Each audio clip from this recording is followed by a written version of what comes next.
Grand Rising, everyone, and welcome to Danaya Azure Radio. This is Danaya Azure Radio and Project from A Chicago. We are talking about the pandemic. 1 year later, surviving the pandemic, because Lord have mercy. So I have some amazing guests with me. I want to have to make sure that they introduce themselves. Rosalind, go ahead and tell about who you are and what you do. Hi, I'm Rosalind. I'm the CEO and founder of Project 180 Chicago. We develop and build residential treatment homes for adults that's diagnosed with a mental illness. I've been in this business for over 12, 13 years, bringing awareness to mental health and substance use disorder.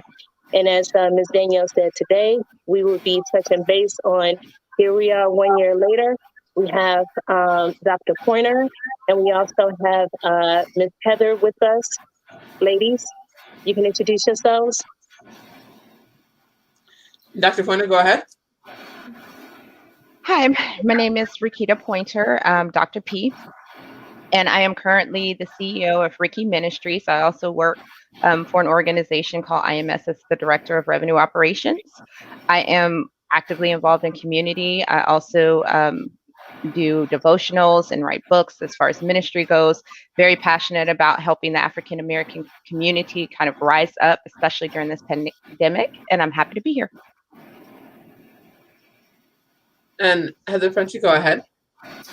My name is Heather Prunty. I'm a licensed professional counselor, an approved clinical supervisor, master's addictions counselor. I work here in Warner Robins, Georgia, at House Medical Center. I'm a licensed therapist doing psychological evaluations and treatment to individuals with mental health and chronic substance abuse issues. I also have my own private practice called Full Destiny Counseling, where I see individuals age 5 all the way up to adulthood with depression, anxiety, bipolar, schizophrenia, PTSD, trauma, you name it, I see it coming from a different array of therapeutic modality backgrounds. I'm also the vice president of our Suicide Prevention Coalition Committee here in Central Georgia.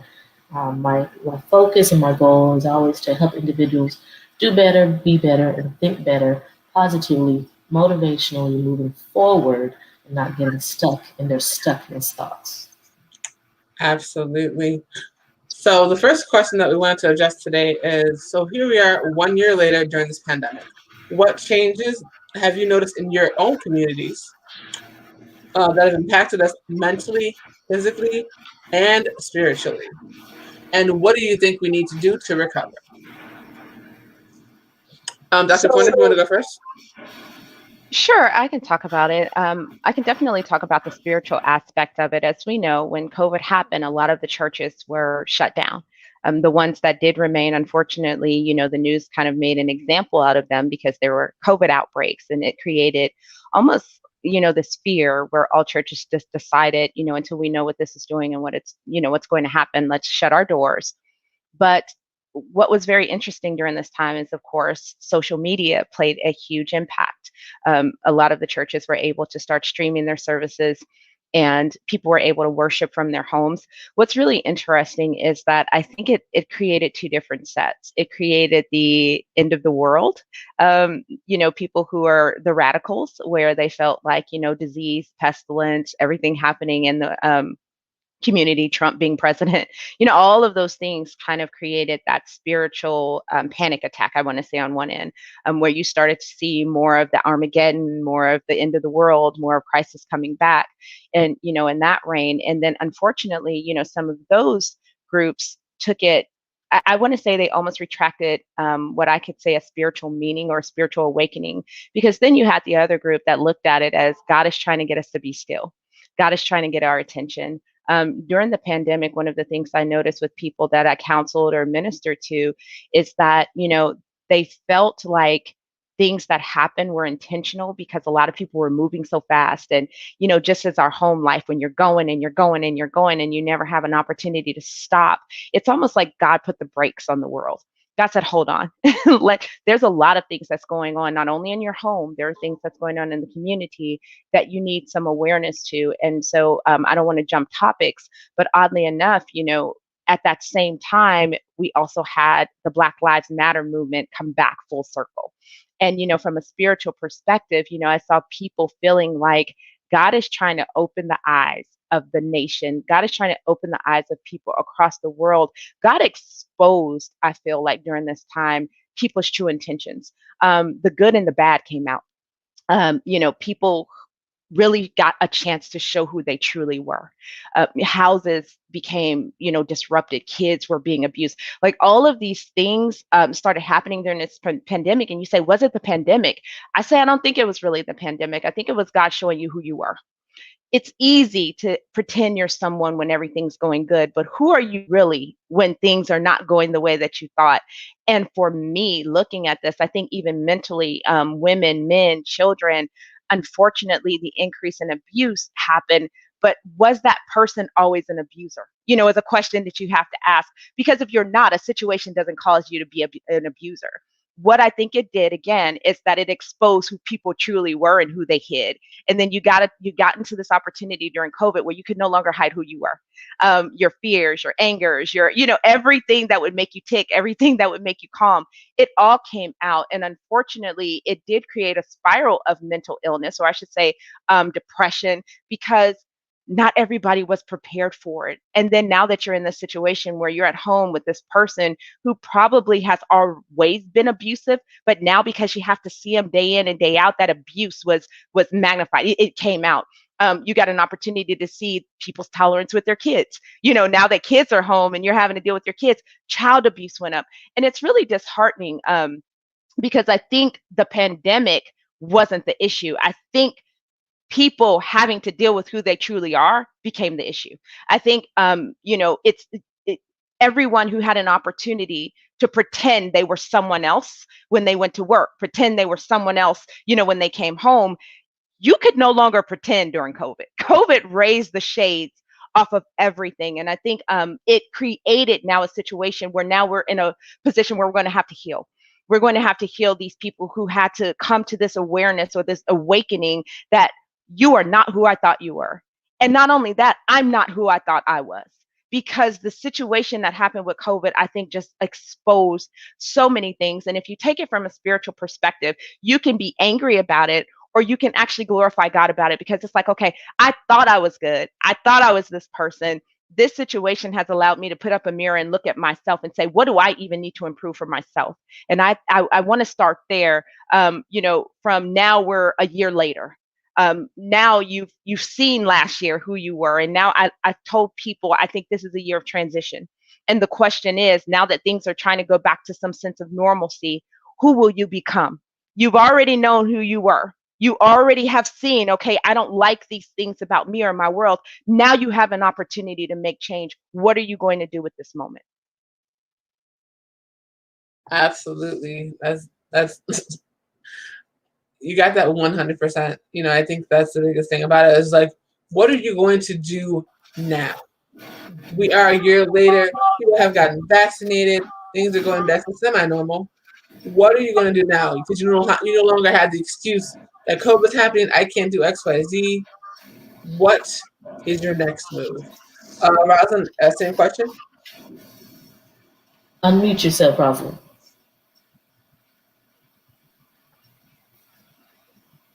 Go any further, I just want our audience to know that, we are not doctors, nor are we certified with CDC or anything like that. Any and everything that we speak about comes from evidence-based practice, meaning that we've experienced it, we've done it, we've implemented it in our clinical practice, and we've seen the outcomes, with our clients and things of that nature. So we always tell people to do your research yourself. By the end of this panel discussion, you guys will have a plethora of resources. And I want you guys to utilize that to the best of, your ability, and always follow up. Follow up with your doctor, with anything that we say to you today, that we share with you. Always follow up with your doctor and things of that nature. So I just wanted to put that out there before we went any further. And you'll always be able to go to my website and find this information, as well as to Project 180 Chicago, all the social media pages that we have out there. And this information will be available for you guys, as well as this video, so that you can go back and recap and take notes and things of that nature. Thank you, Dr. Pointer, for sharing that.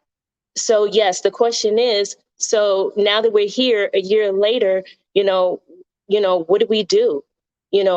How are we, continuing to process some of those that lost loved ones? What are we doing for them?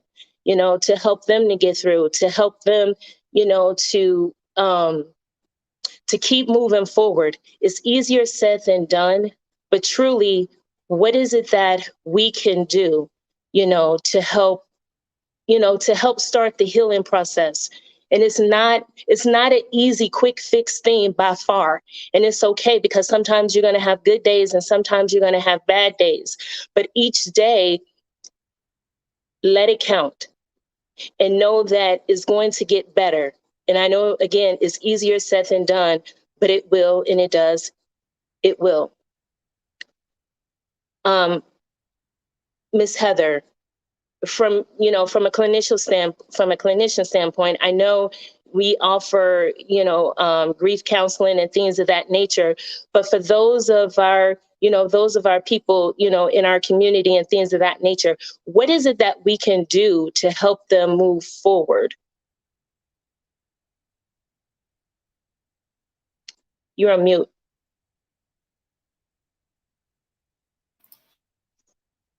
You're on mute. Thank you, Rosalind. Thank you, Dr. Porter. You guys hit on very good topics that are definitely things that in the mental health world we're still yet dealing with, and we're still yet helping a lot of individuals with coping with. And not just them, but ourselves as clinicians, we have to make the same type of adjustments to help these individuals and to help ourselves so that we can continue to help these individuals. But 1 year later in the mental health world, one of the things I do know is that we have to appreciate the moment.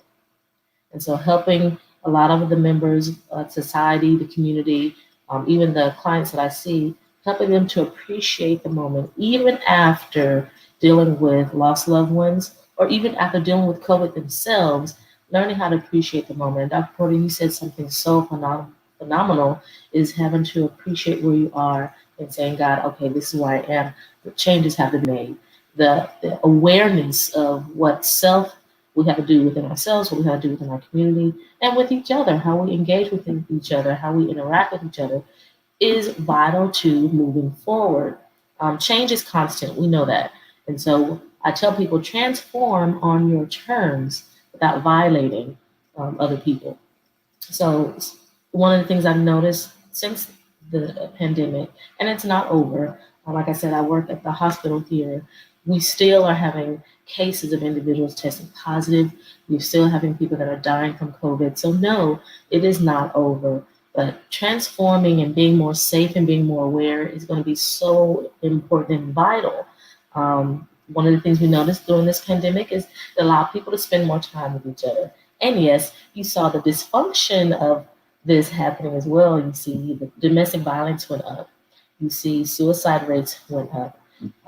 Anxiety, depression, and we call it COVID anxiety. We say COVID depression, COVID grief, because it happened during this time of, guess what this is? We didn't have control. It was one area of our lives, and I say all of our lives, that we couldn't control something. It was outside of our control. And as human beings, the nature for us is to try to control the things in our environment. Well, this is one thing that we can control. And it's hard for people to let go of that. So the pace of change happens, and it has to happen. Change is good for growth. It's good for better communication, and it's good for learning. And so talking to my clients and letting them know this, that appreciate every moment, Appreciate the change that is now happening. Appreciate the growth that, of course, is inevitable within all of us. You know, digitally, technology-wise, everything is changing. The pace of change is so much faster. We have people who never thought about, getting the smartphones, and they were happy with the flip phones, and now we have this an age where even our elderly are like, I got to get rid of my flip phone. I need iPhone. I need an Android. I need something a little bit quicker to pick up the Wi-Fi, connect and stay connected with people, because it's just not working anymore. So that day and age, technology is changing. You see people being more creative. We were kind of talking earlier about how, entrepreneurship is high now. People are being coming up with better ways to make income. So new solutions, looking at our failures or our, I like to call them areas of growth opportunities, focusing on those and improving. So we might see people going back to school. I knew a lady who's 62 years old in the state of Georgia. This is so lovely to hear. If you're 62 and older or 60 older, you can go back to school for free. Did not know that. So she's going back to school to get her degree. You're never too old for change. You're never too old to achieve that goal that you've set for yourself. So areas of growth opportunity, and then learning new approaches to dealing with old problems, learning new approaches to dealing with the new recent problems. So this has now encouraged those in mental health, helping with individuals suffering from the effects of COVID.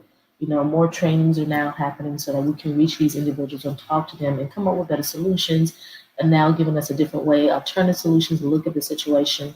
But it is so important. I've spoken with the news here on how COVID has even affected our children, but it's affected them in the education realm. We're hoping, and I love the fact that, yes, they have virtual opportunities. They're eventually going to go back to face-to-face, or we call it in-person education. And so the relationships with teacher and child is going to be closer, and it should change. The classroom sizes should decrease, because not every child that was doing the virtual did it well. It was new for them. It was tough. It pointed out that on their own, there were some areas of not meeting the need, not meeting the criteria to do it well. And so there were some teachers that wish they could reach that one child. And so we don't want anybody falling through the cracks. So now the school systems are looking at, how can we help these individuals? Maybe we do need to look at the size of our classrooms and decrease the sizes so that we can focus on every child. That whole no child left behind, maybe now that'll actually mean something and will actually come into effect. We're moving fast, and we have to keep up with the movement, if you will. That's very Adlerian. We have to keep moving forward. We have to keep moving. We have to think about, what can we put forward? And so I'm always that positive thinker. Yes, this hurt right now, but does it always have to hurt? No.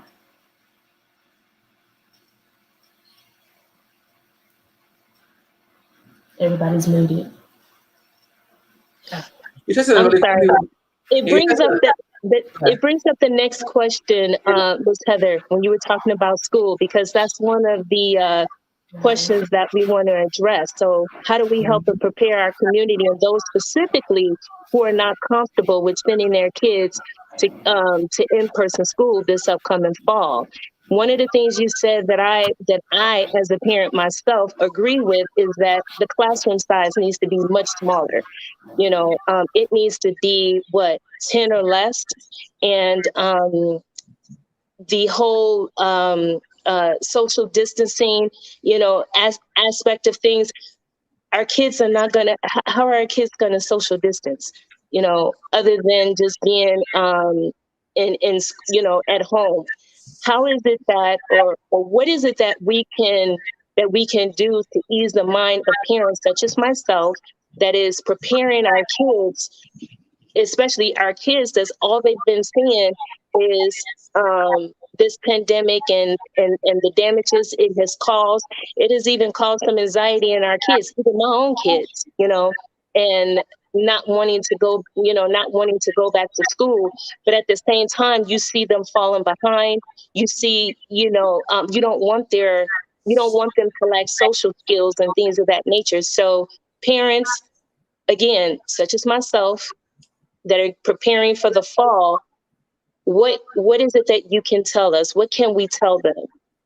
I can speak on this because my children did go back to school in the fall from the moment that it opened its doors. And, I can kind of laugh about it now, but when COVID happened and, initially and everything shut down and I was working and having to be teacher and all of that, the day that they told me the doors were going to open, I wanted to make sure my kids were there because it's a lot. I mean, realistically, what I would tell those parents is having sent my kids to school, I can explain from a real life practical standpoint, my children were safe. The class sizes were definitely smaller, and they explained that to us. They did have to wear a mask when they were going through the hallways. When they were in the same class together, they eased those mask mandates because they were kind of around each other all of the time. But having children, two of them in two separate classrooms that went through the entire school year under this, I did see teachers enforcing, the mask mandate when they're walking into the classroom, teachers sanitizing, making sure that each child actually had the hand sanitizer.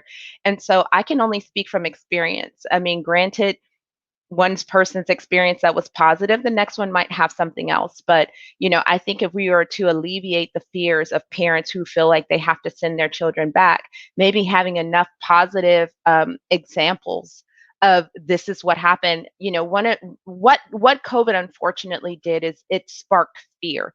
And a lot of things that we are doing is not necessarily out of the science or the reality, it's out of our fears. And if we can alleviate those fears and have real life examples about how things were done, how the classrooms were run, and the fact that my children, I can tell you, the majority of those kids were safe out of the entire school year. Maybe there were 4 because the school would call us when there were any kind of positive test in the school period. And of course, if it was in that specific classroom, your child would have to quarantine for a period of time. That did happen to my child, but my child was COVID free. She didn't have COVID. But I'm just saying that to say the school took responsibility that if there was even a report of it, they would make sure that that classroom knew, and then they allowed that entire classroom to quarantine for a period of time to keep the rest of those students safe. So I think at some point, we just have to move past the fear.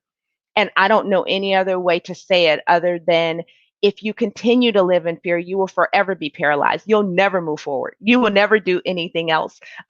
Life in any stance to some degree is about a risk. When you get in a car, you're risking your life. I mean, we all know that not even of your own, anything that you've done, you can get into a car accident. You walk out of the street, someone else could hit you. I mean, the reality is everything that we do when we leave the comfort of our home, it is something that could happen. And if we were all fearful of the something that could happen, we would be monks staying in our house, never moving. I think there is an opportunity for us to recognize, yes, there is a threat that exists, but so does tornadoes, so do hurricanes. I mean, we can't get away from every single threat that exists in the world. But you can be mindful and you can have the knowledge and you can just be careful when you decide to do it. Okay, I'm going to take my child to school. What are your sanitation policies? You can influence that. So I do want you to not feel like you don't have any kind of influence as a parent. You can absolutely influence some of the precautions that are going to be taking place at that school. And then you teach your child, don't drink after people, don't share things. That's the best we can do, because if we don't make any steps forward, then our children are, we'll stay paralyzed. And at some point, because we don't have a true diagnosis of paralysis, we've got to be the person that frees us.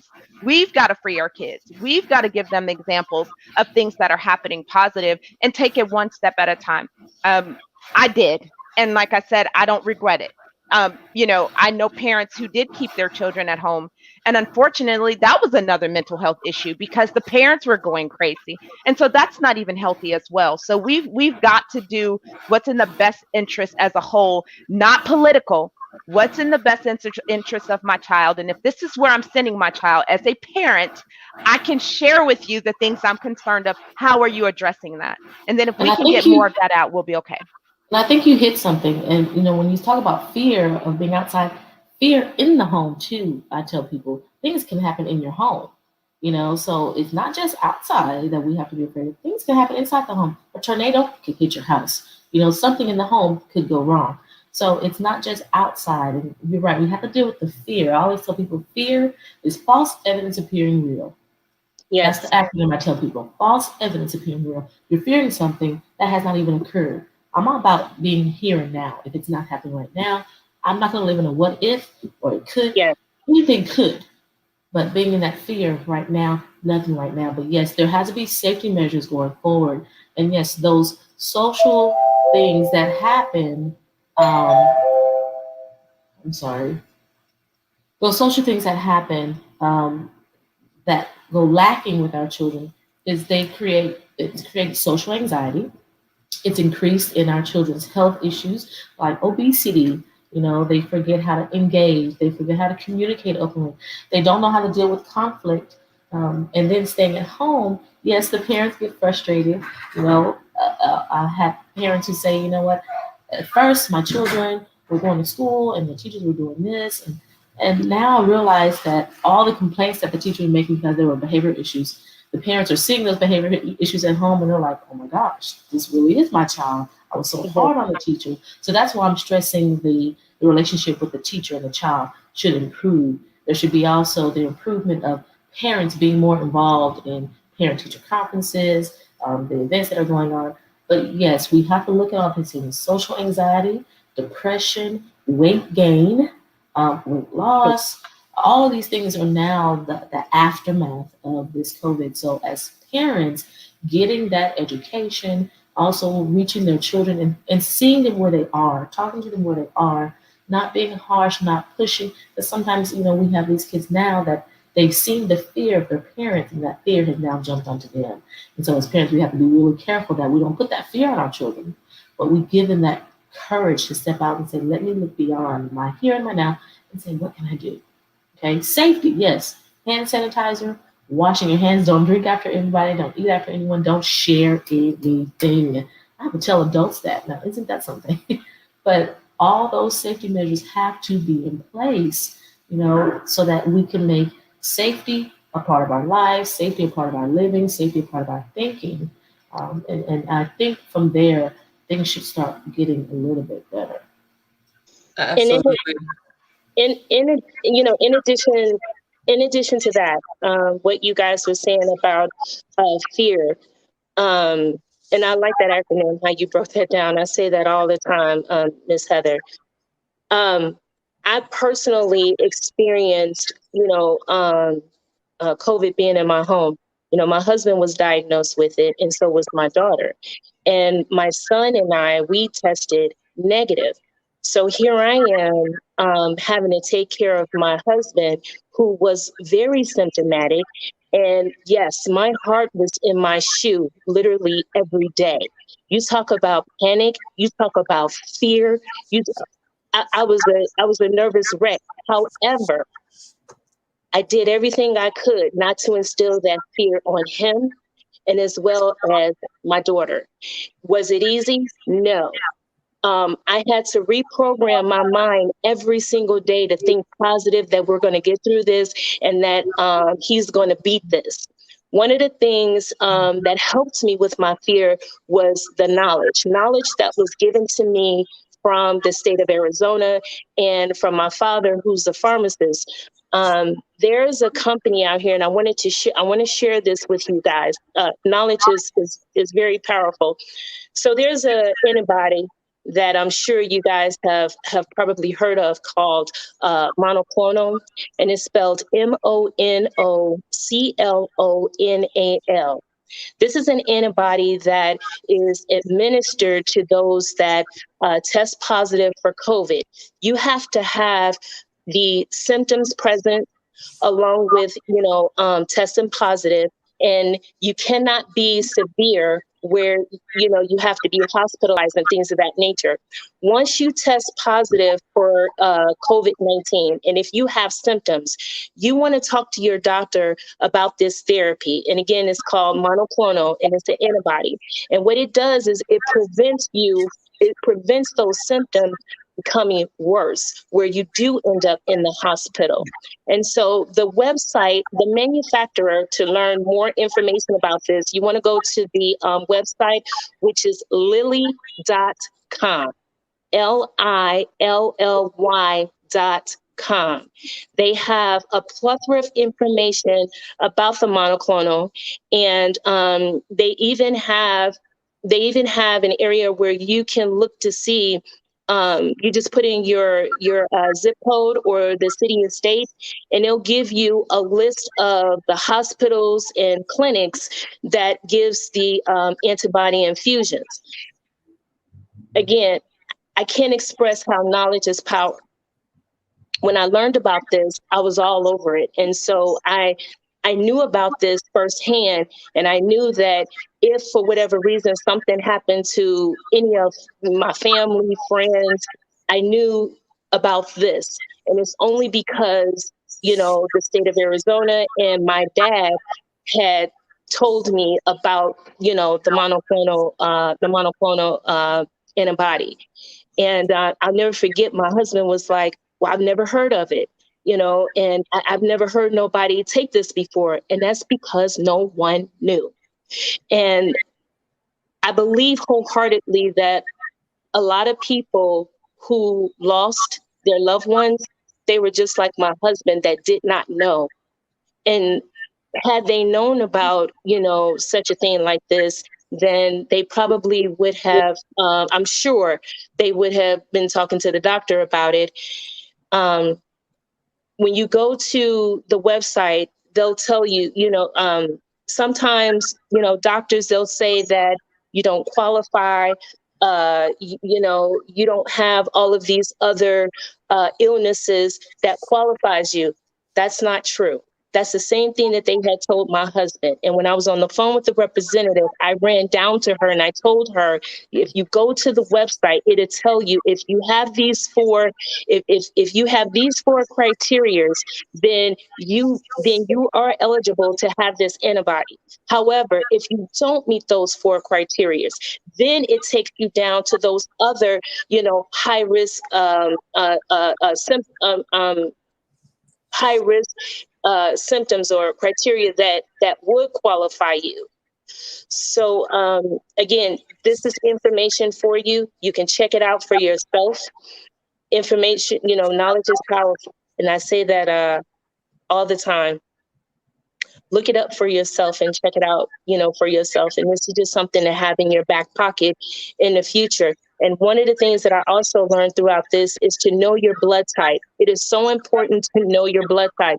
If I ask 10 people, only 2 people out of that 10 would know what their blood type is. Know what your blood type is when you're going to see your doctor, when they're administering medications to you. You want to know, is this going to be effective for my blood type? Because we're not a one size fit all type of thing.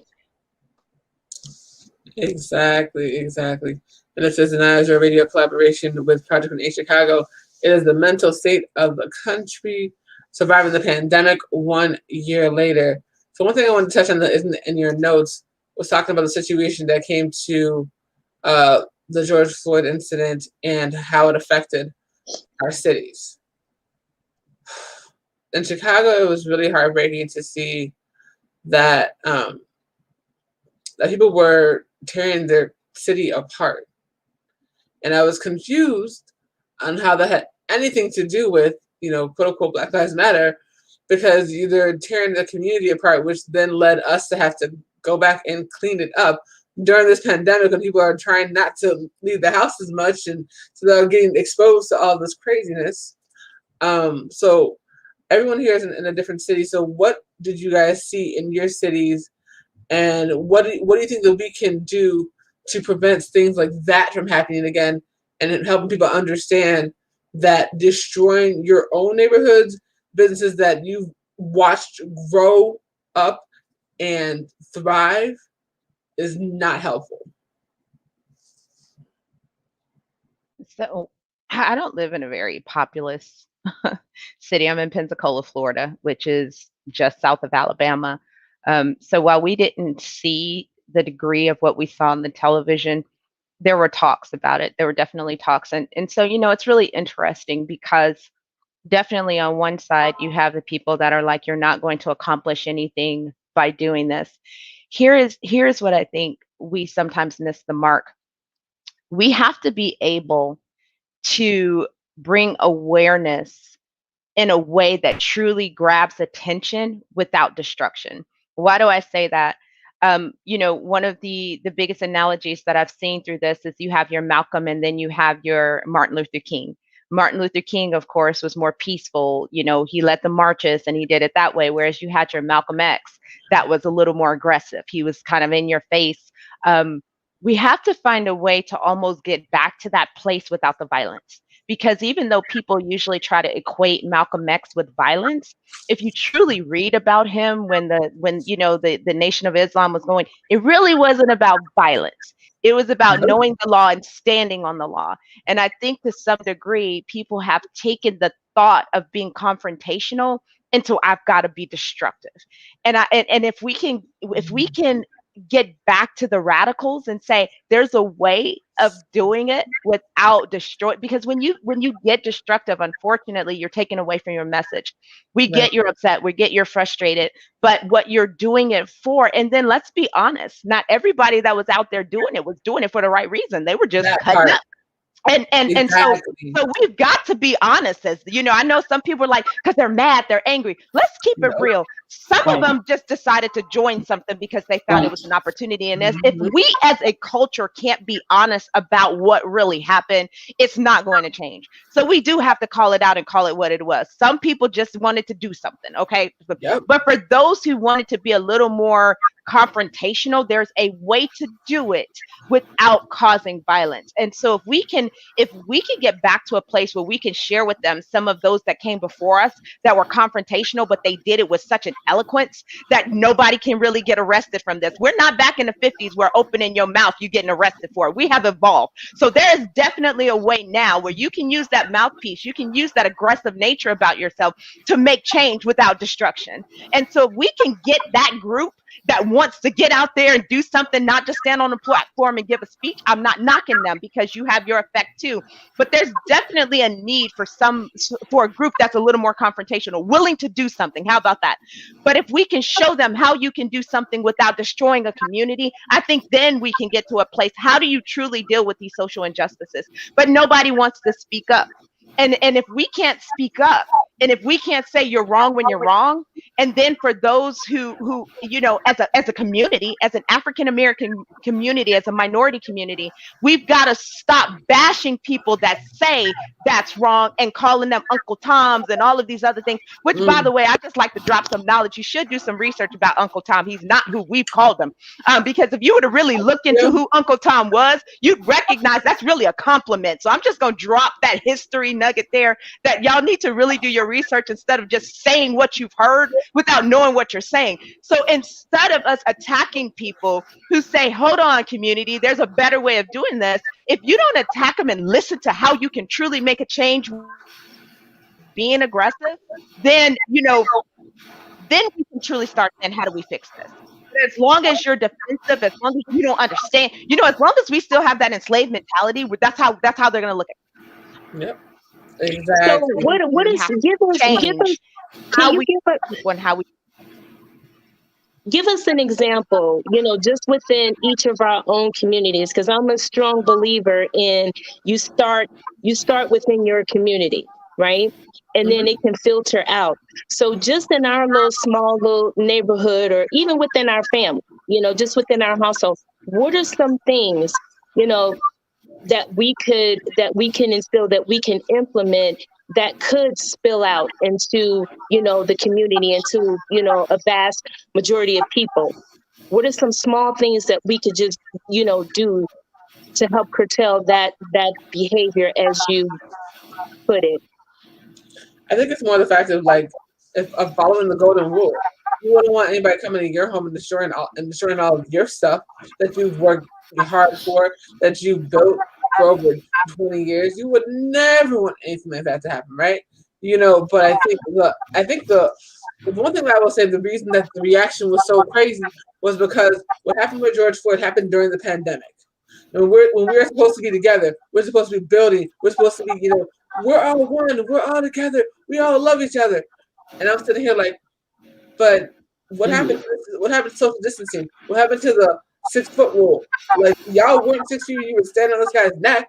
You know what I mean? So between that and then the situation with Breonna Taylor, which they did not even tell us, because had they said something, had they said that they killed a healthcare worker during the pandemic, when y'all were saying how important healthcare workers were, the city would have gone up in flames then. So they kept that one under wraps until they actually had to say something. Or they kind of sprinkled it here and there, but didn't give the full story. Because again, they knew they had to say, because there was this whole thing about healthcare workers, and healthcare workers are amazing, and we love them, and they're essential, and all of that. So go ahead. So where do we start? What are some little things that we can just do on purpose, on a daily basis that can help that? What can we share with our audience? Like, hey, if you do this, if you teach, just within like I said, within your own community, within your own home, in your family, your kids, your nephews, your nieces, your moms, dads, aunts, uncles, what is it that we can tell them that they need to do at the bare minimum and make it contagious? I think it starts with symposiums like this. I think it starts here with panels such as this. All of us from different backgrounds, from different socioeconomic backgrounds, from different cultures, different educational backgrounds. It starts here. And you notice how we're all yet so different, but we all are on one accord here. So that support that we give to each other is valuable, is important. And I think it's just going to take me sharing my talent with you, Rosalind, and then sharing that talent with Dr. P, and then sharing that talent with Danaya. I think it just starts there. Right now, this world, this society is all about self, and I've never enjoyed that. I've always been one to try to make sure to differentiate from opportunists to change makers, and I see change makers as those groups, if you will, that support one another and that will step up and say, hey, no, you're not going to do this. We're joining together. That's the wrong thing to do. Dr. P was saying how, you're destroying these companies, especially Black owned. It's like, wait a minute, we're supposed to be supporting each other, but you're destroying me. You're destroying us. So how are we going to build each other? And then how, in return, am I going to support you when I just saw you turn down my establishment? Okay. Now, I've heard other people say, well, destruction, sometimes things need to be torn down so they can be built back up. In some situations, yes, but this is not a forest. Okay. So the forest is what we got to protect. We're the forest. So it has to start with this support. It has to start with panels like this. How do we create change, first and foremost, in our mind? Not always thinking negative, but what's a positive thing we can do as a community? How can all of our talents that we have, because I might not be able to reach the 1,000 that you can reach, Rosalind, and so forth and so on. Each of us has something in us that can reach thousands and then 10,000s. How do we put all of our gifts together so that we can grow as a unit? Now, again, we have these groups that are fear instillators or fear reactionists, and then they are self-motivated. Then you have these groups that are support and they're group motivated. And you have to be able to differentiate, what am I tying or associating myself to? And if you're associated to something that is not group motivated, you need to have some dignity and integrity about yourself and step away from it. I don't care if my best friend is over there. If it's not going in the direction of growth and change, I don't want anything a part of it. I just can't. And you're right. So we're still in this COVID mentality, and we've got all this death still going on. You notice how some things happen to distract us. And if you're not paying attention to everything, you're going to get distracted from the real focus of every situation. And that is, change has to happen. Change is constant. It has to occur. Everything that's going on needs to have all of us putting into it. Not one thing here. Everything has to come together. And it's panels like this. So in my community, one of the things I noticed that happened during the Black Lives Matter movement, all these things, is that you saw the separation among our races, and it could have been just fear. Whites not knowing what to say to the blacks, Hispanics not knowing what to say, Asians not knowing what to say, even blacks not knowing what to say to blacks. Because even within our black community, we all had differences of opinions. Right. And so I saw a lot of that separation, a lot of quiet. People just got hush, hush, hush. We don't know what to do. We don't know what to say. And I was outspoken. Speak your mind. Let me hear your opinion. Yeah. Yes, there were some people who did not know, had no clue of what any race was going through, what they had to deal with. The biggest thing, you can't put yourself in my shoes because you won't have to deal with what I have to deal with being a black woman. You're white or you're Asian. You don't have to deal with what I have to deal with. But if you know the right thing to do, then join me. If I'm moving towards change, then join me. And that's how it starts. Moving towards change, giving each other support. That's the first step. Absolutely. I will go a little, I will go, I agree. Change is not change until you change. And I personally say that it starts with self. It starts with the person in the mirror. And one of the things that it took me years to do is to choose to be happy and to truly have that, love and empathy, for others, just for humanity, period. When you truly have love, I'm telling you, love conquers all. You see things so differently. You're more patient. You're not eager to, to wrath. If someone is angry, you just automatically learn how to de-escalate instead of adding fuel to the fire. Mm-hmm. Like Heather said, you never know what a person is going through, and when someone is behaving inappropriately, towards you, don't take it personal. Look at it as, something must be really going on with this person. And so at that moment, what you can choose to do is to de-escalate and love them and let them know that you're not the enemy and it's okay. True story happened to me in front of my son. It was a young lady. We were at Walmart. In fact, the day that I found out that my husband had tested positive and we tested negative, I had my son to go and stay at his aunt's. We were at Walmart, and when we were checking out, there was an empty basket that was by the restroom. I had my son to take that, and as the lady put the bags in a cart, we would put it in an empty cart. The lady came out of the bathroom and she was looking for the cart. I guess the cart belonged to her or she was using it. You know how you have those abandoned carts, and you say, oh, okay, I'll use it. This lady was so angry. She was so upset that the cart was missing. She went to my son and she said, "Is that my cart?" And I stopped her and I said, "Hold on, man. I'm sorry, but I took that cart." And I said it was sitting there, it was abandoned, and so I just assumed someone left it there. So we used it. And she was like, "But that was my cart." I mean, she was yelling at me and talking crazy, and I kept saying to her, "Ma'am, I'm so sorry, sweetheart. I apologize. I did not know that that was your card." And I Mm-hmm. said, "It's okay. I can go and get you another card." She's yelling and being so belligerent. She didn't even hear me say that I can go get her another card. She said, "No, you go get the card." And I said, "That's what I said, ma'am. I'm going to go and get you the card." So when I went to go and get her the card, and as I was coming back, I kid you not, on everything I love, she was like, "I'm so sorry. I did not mean to act out like that." Now, imagine had I had risen With to, her. her Right. level. Sure. And that could have been a whole It's, catastrophic event for all of us. And my son witnessed that. And so when I say change isn't change until you change, it starts with you.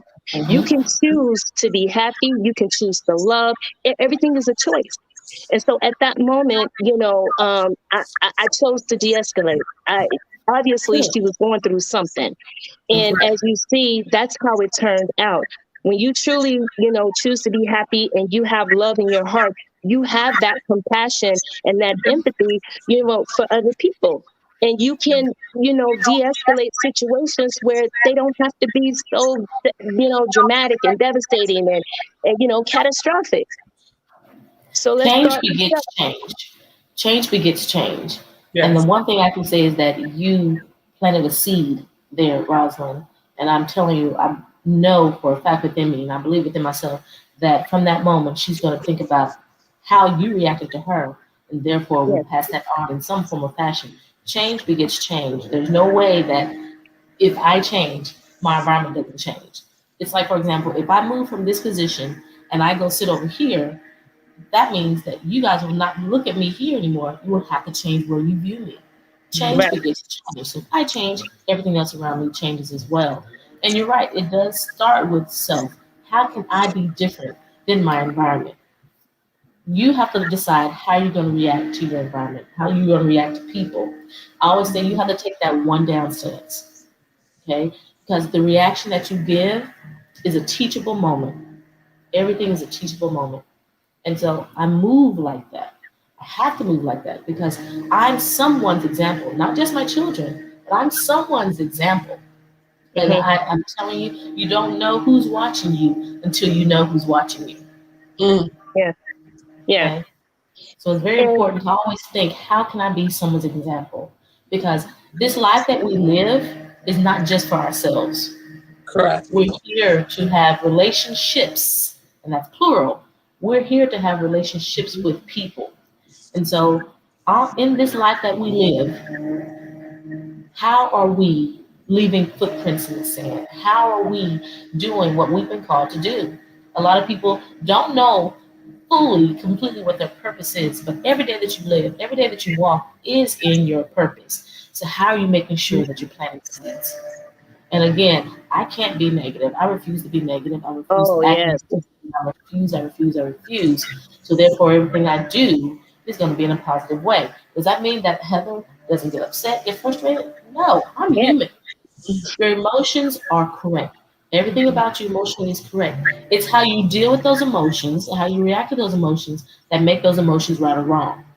Mhm. Let me say that again. Your emotions are Say it not again. wrong. Your emotions are not wrong. It's what you do with those emotions that make those emotions right or wrong. So if I'm upset, I have every right to be upset. I'm human. But if I get upset and I go to that next person, I hit them, I curse them, I destroy property, I've now done wrong with that emotion. Right. Right. So again, your emotions are not wrong. It's what you do with those emotions that make those emotions right or wrong.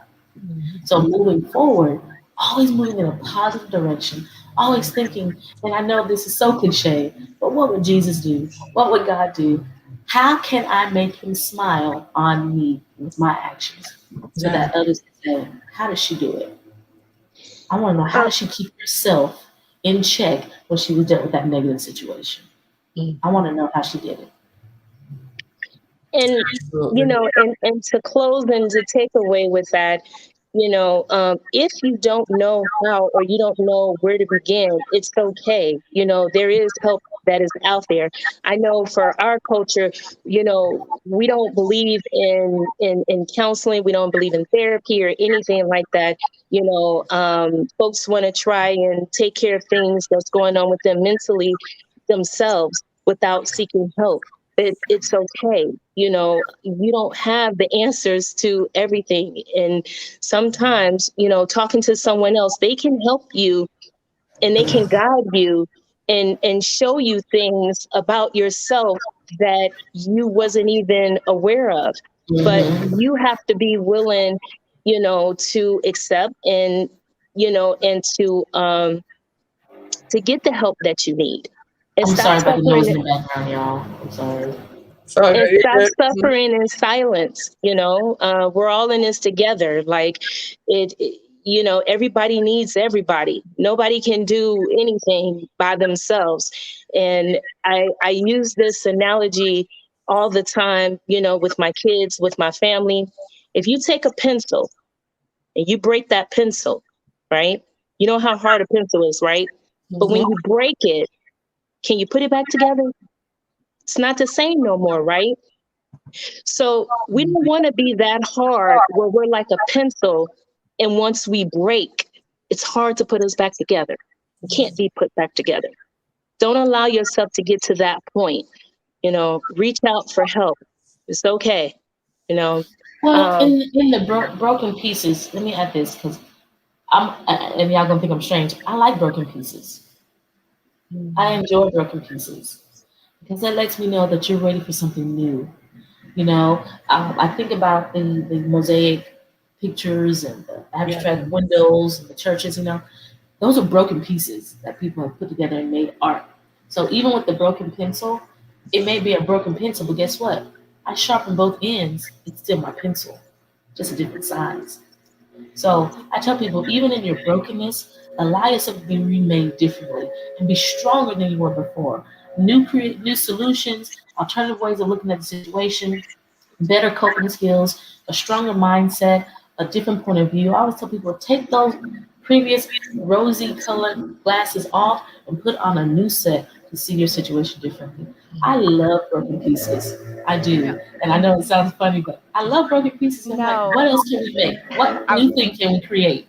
I was going to say it's really interesting you say that. I'm going to take it to a biblical scripture that I'm pretty sure many of us have heard, where it says that the potter, it says he wasn't happy with what was happening. He saw that his masterpiece was marred, so he kind of molded it back to what it was supposed to look like. I kind of agree with you, and I'm aligned with you in that way.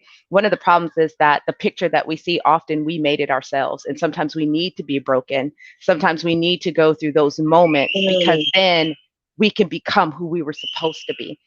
Everything to a certain point in time until you have a self-actualization usually is what everyone else thought you should be, what everyone else thought you should be doing. When you were talking about the idea of fixing you, one of the things I found in this moment about fixing me was, who am I?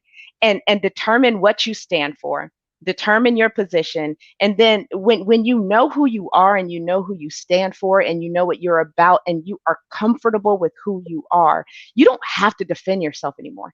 People defend their position and defend themselves because somewhere along the line, they forgot who they were. One of the things I have really learned about a confident person and a person that's healed and whole, when you know who you are, you know who you serve, you know what you're about, you don't even have to do all of that anymore because I'm not here to try to prove anything to you. I'm confident either you're going to accept the message or you're going to reject it. That's okay. That's up to you. You missed out, not me. So I like what you said about those broken pieces because I believe last year many people were broken, but I think we were broken intentionally. We were broken to let go of thoughts and theology and fears and all of these other things that created us. And then it was an opportunity for God to say, now, do you want to know who you are? And you want to know who you are? Okay, let me take all of this. Nope, that doesn't belong in this picture. Take that one. I know you didn't like that about yourself, but that belongs here. Your forgiveness, that belongs here. That's all about me. I know people have rejected it and misused it. It doesn't matter. It's a part of who you are. So when you can get rid of the stuff that doesn't belong in that brokenness and take the stuff that's supposed to go there, it doesn't matter what someone does with it. You know who you are supposed to be, what you're supposed to be doing. And baby, you can either join me or God is going to remove you out of the way. But as long as I'm walking in my purpose, I'm going to get to what I'm supposed to be doing. And I don't have to I don't have to argue with you. That's a waste of 5 minutes for me to sit there and argue with you. Yes, Exactly. I can't get that back. So I am Yes. completely aligned with you in the sense of broken pieces create something new. And usually when you allow yourself to be broken, you're vulnerable. And like I said, from a spiritual perspective, that vulnerability is exactly where God needs you to be, because now it's like, daughter, son, thank you. Now, see, when you were whole, you didn't know what was in you. Now that you've broken, all this stuff that was inside that shouldn't have been there fell out. Now, when I remake you, I don't need that part. You know what I'm saying? But all the good pieces that still make you who you are, they're coming with you. So I think, as we get ready to wrap up, when we start thinking about the future and we start thinking about what we can do, help people find out who they are. I honestly think until people know who they are, there's nothing you can really say to them, because if I hear this opinion, ooh, that sounds good, I'm doing this. And then I heard your opinion, ooh, wait, that sounds good, so now I'm doing this. And they're vagabonds. They don't know what their purpose is. So if we can utilize this time to help people before you start joining anything, discover who you are first. Because when you know who you are, you'll know exactly what to join and what to align to. And it's okay if it's different than your friend, because you are uniquely you and your voice is uniquely made for this particular purpose. Mm-hmm. Yeah. Thank you. Thank you. Thank you, guys. I truly appreciate you. Those that have chimed in and listening with us, thank you. We hope that we've given you some good information to take back with you. Please do your research. Feel free, to go to our website, www.project180chicago.com. All of the social media platforms, I don't know them all. Just Google project180chicago.com. I mean, Danielle, you can take over on that. I don't know what all the platforms are. She can give you more insight on that. But I do want to leave you guys with, a couple things. And, like we said, change isn't change until you change, and, don't make temporary emotions. What is it? Don't make temporary emotions on a long-term decision. Don't make something temporary. Don't make a decision on something that's temporary that's going to affect you long-term. Take your time, and process things. Be patient, learn to love, choose to be happy. We love you guys. We appreciate you. We're all in this together. Absolutely. And before we get out of here, I want to make sure that everyone gives their social media. Heather Prunty, if you can give your social media where people can find you, Miss Lady. You can find me on project180chicago.com. What else do I have? That's it, right? Right, Miss Tanya? Yep, that's it. That's it. Project180chicago.com. As far as social media, I'm really careful. I do have a Full Destiny Counseling Facebook page, but as far as reaching out, you can find me on Psychology Today, Heather Prunty, Full Destiny Counseling, and then my information will be there. So. Awesome. Dr. Pointer?